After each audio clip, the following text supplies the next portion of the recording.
Hi, welcome. In this video, I want to take just a couple minutes to talk about, again, what I call the question of the century, as I call it, because it really goes to the heart of the matter when it comes to why it is that so many dogs and owners end up, with a counterfeit picture of change by way of superficial responses, and are still struggling with a relationship problem with their dog. Understand that this happens all the time, and the blame shifting that happens as a result. There must be something wrong with the dog, etc. Goes on and on.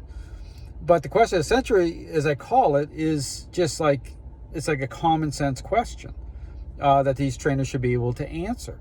Is that what is the criteria they're using to establish that the perceptions of dogs are changing the right way within the framework of responses, okay? And when I say responses, I'm talking about trainers who, and just think about what I'm saying, like 1 minute into a relationship problem, okay, they're using treats, they're using toys, they're motivating dogs to respond, while assuming, because that's all it is, it's based on assumptions, that those responses can be trusted as the be-all and end-all. The dog does a sit, the dog does a down, the dog stays. And they're just selling, that picture without any consideration, anything by way of connecting dots to, the perception of dogs changing, the motives that underpin those responses. They're just selling it as is to the public. And no wonder, that so many dog owners continue to experience a relationship problem even after getting their certificate, even while dogs are responding in the training environment. It can look fantastic. It makes you feel really good, initially. But then you go back into the real world and discover, hold on here a second. I'm still dealing with a whole laundry list of behavioral issues that haven't gone away. This happens all the time. And these trainers, they can't answer the questions. They don't want to confront the reasons why that's happening. All they care about is making money, and they hope that you don't ask any questions about anything.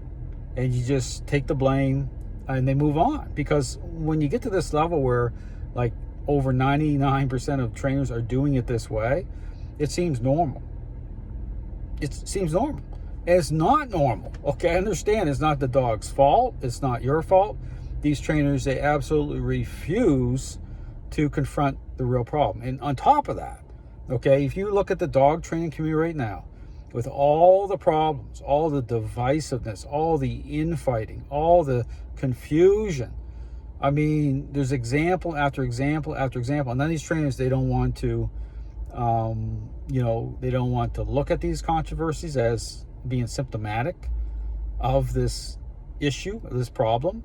They don't want to look at any of it because it's not in their best interest. It goes against their 5-year marketing plan, and they never ask the questions to begin with as individuals. None of these trainers actually took the time to say, as individuals, what is going on here?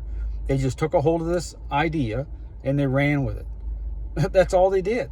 And so the problems have been going on forever. So again, I put out very specific information. And again, I call it the question of the century. What is the criteria these trainers are using to establish that perception of dogs are changing the right way within the framework of superficial response? There is none. Understand it's all assumption based and inherently flawed at its core. So I talk about the core ingredients, I talk about the criteria, I talk about what defines a process by way of following a intervention. I put out all the information. So again, if you're looking at the dog training community right now, you're saying, what's going on? Like, why? Well, check out the information I'm putting out. None of these trainers can respond to it because it's not in their best interest.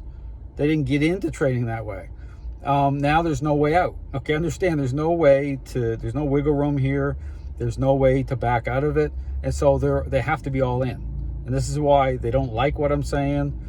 They just want to ignore it. But if you're a dog owner, understand that when you engage a relationship problem between you and a dog is a learning-based exercise this way, using treats, using motivators, and then you discover, that things didn't work out quite as planned, you're still dealing with behavioral issues, don't you know, after watching this video, you have no one to blame but yourself, okay? These trainers, all they do is they will ignore it, they'll blame the dog, and they move on. Because when you have this many trainers doing it, like 99% of them doing it, it seems normal to blame the dog. So understand, the dog training world is a train wreck. The information I put out isn't like fun information, but it's the truth. And again, you need to ask questions here as to what's about his training, just about my dog moving around doing a great sit down for a treat or something. Does that really represent change? Absolutely not. Okay, this is why I talk about the parenting example. Just like once a child becomes selfish, sure, you can highly motivate them to clean up their room for a brand new Xbox game. But ask yourself the question, is that all it's about in terms of being a parent, in terms of, you know, the parenting style, how you're engaging relationship? Is that really what it's just about? Is just about superficial response that way? Well, guess what? That's what these trainers are doing. And they want you to believe that it's that's all it's about. Okay. So again, you should be questioning everything, especially what these trainers are doing. If you're ending up with a bad result, it's not your fault. It's not the dog's fault. It's these trainers that are making bank off of this. They don't want people asking any questions, and anyone that even, you know, confronts what they're doing, they want to just go into defense mode and go on attack, want to get personal, all this stuff. The dog training world is in bad shape for a reason. Thanks for watching.